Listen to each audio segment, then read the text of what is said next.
Most people, I think, will know that you've got your personal allowance, which is your first £12,500 worth of income. You get that 0% tax.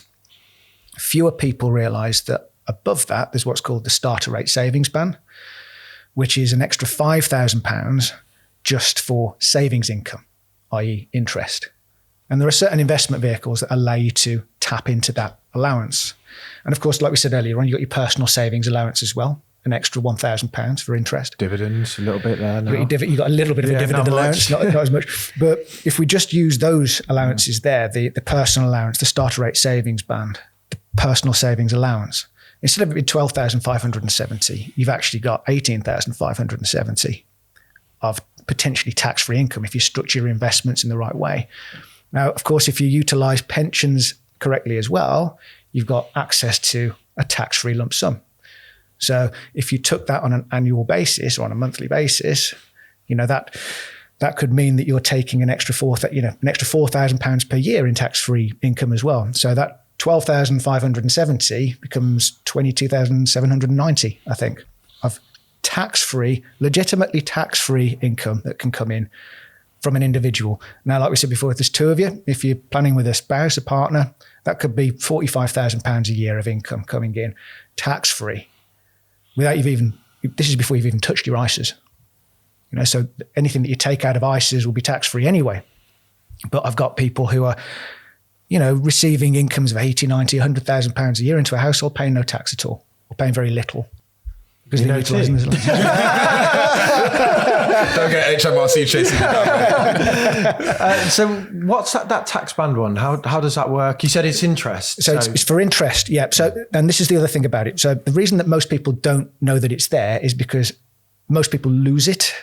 When you earn above £12,570, for every pound that you earn above that, you lose £1 of that allowance. So that's why most people don't actually receive it, or a lot of people don't actually receive it. Because as soon as you've surpassed £17,500, you haven't got a starter rate savings band. You still retain your personal savings allowance, but you lose that starter rate savings band. But of course, a lot of my planning that I do with people is putting them into a position where we choose where you take your income from.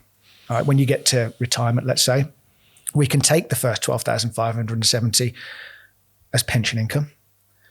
And then that uses up their personal allowance, but that's the only taxable income. And that means that they've preserved, because they're not earning more than 12,570, they've preserved their full starter rate for savings band. But there are certain investment vehicles that will allow you to tap into that allowance simply by taking your money out of that wrapper.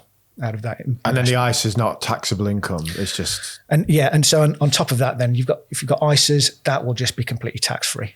Any growth that you achieve on an ISA and any money that you take out of it in the future is sheltered from all forms of tax, capital gains tax, income tax, the works. We ask a lot of... Not inheritance tax, though, I must add. Okay. Yeah. Okay. Yeah. We ask financial advisors this a lot. So how should people be thinking about allocations towards pensions and ISAs whilst they're accumulating? At my age, T's age, how would you be going?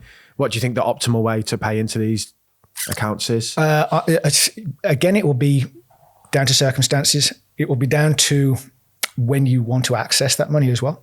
Because, of course, if you're intent on wanting to kind of utilize these assets well before the normal retirement age, which currently is 55 and it's going up to 57 in a few years' time, then, you'll be waiting a hell of a long time for pensions.